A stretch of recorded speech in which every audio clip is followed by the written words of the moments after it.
puno, diba? Ang ganda, guys. May yellow, tsaka may red.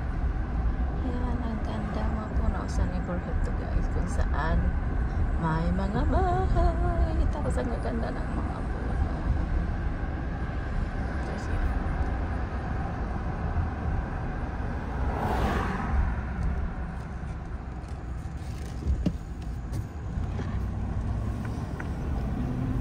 Ang saya mga bahay. Kasi susundin ko yung anak ko sa school. So kailangan ko dumaan dito. May highway naman pero gusto ko lang tuman dito kasi nga ang gaganda ng mga kahoy. Nag-change color na. So fall na talaga. So kung nakita nyo yung mga daming dahon na nalaglag kasi fall na siya. Yun. Wala. So ayan. So ayan, diba? Where's your bag? No, you can up there.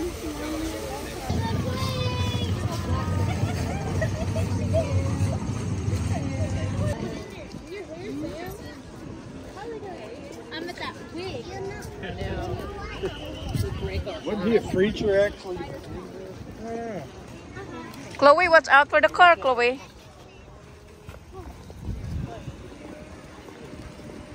Oh, there's...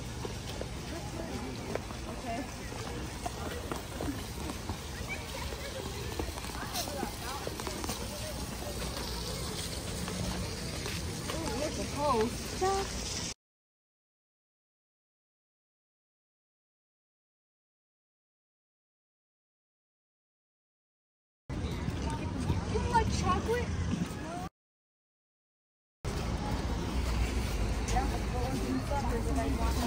Yeah, I want to show you rabbits. I'm gonna throw it away.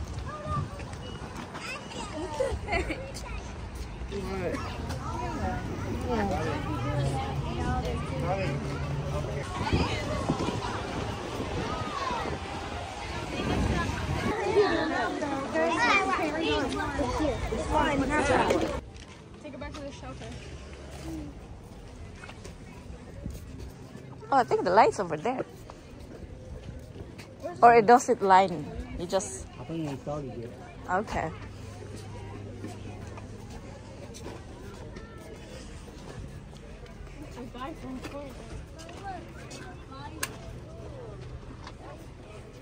Whoa! One here next. What happened to your face? So, ayan. Nagpunta ulit kami dito sa Trunk or Treat sa isang stadium dito sa Louisville. So, malapit siya sa Louisville, parang sa Louisville campus, college campus, or University of Louisville. So, nag-Trunk or Treat kami dito. So, ayun. So, ang dami-daming tao. At saka, maraming namimigay ng candy ng mga estudyante sa University of Louisville. So, dahil nga may music video, kailangan kong i-voice over. So, ayan, pila, manghingi ng candy. So, ayun. So, kahit mga puti ay pumipila din sila kasi trunk or treat parang sa Halloween. So, ayun. Yun lang. Kasi mahaba-haba din. Ay, naku, so ayan na nga. Ang tawag dito ay trunk or treat kasi nasa mga sasakyan sila na may bigyan ng cake.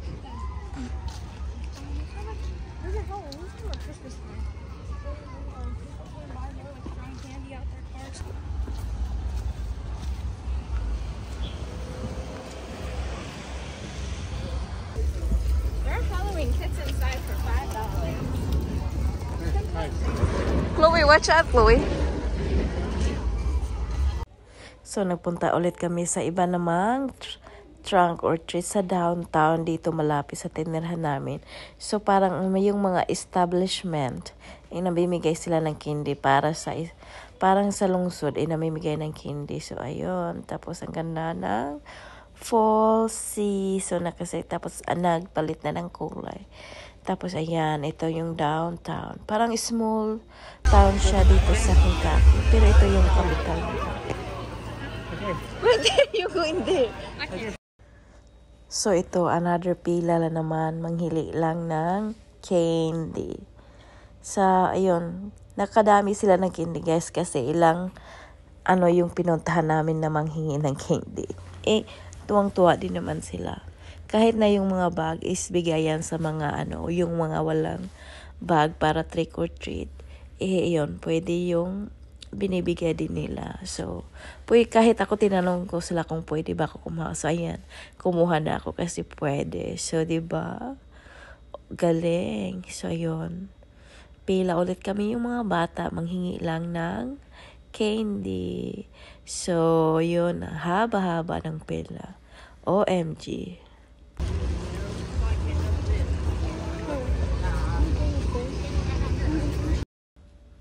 So, ayun guys. May nakita akong si Mrs. Claus. Oh my God. Hindi pa nga tapos yung Halloween. Ayan na si Mrs. Claus.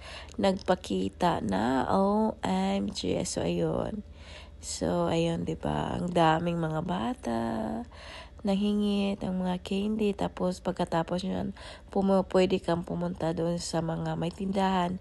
Namimigay din sila ng candy. Pero, hindi na namin pinuntahan kasi guys, tinamad na yung mga bata.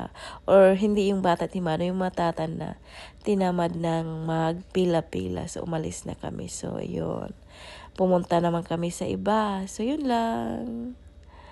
Ay, ito pala, sa mismong Halloween, ito yung buong simbahan na namigay sila ng candy. So, kahit hindi ka nagsisimba sa kanila is bibigyan ka ng candy.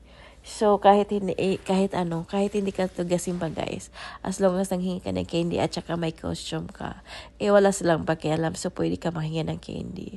So, ayan, OMG, ang haba ng pila. Pero, worth it naman kasi nakadami naman ng candy yung mga bata.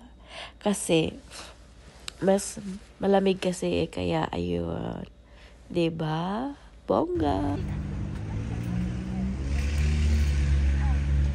Body wash shit. Yeah. Bath and bodies. Yep. I really want a burger because we didn't get a burger.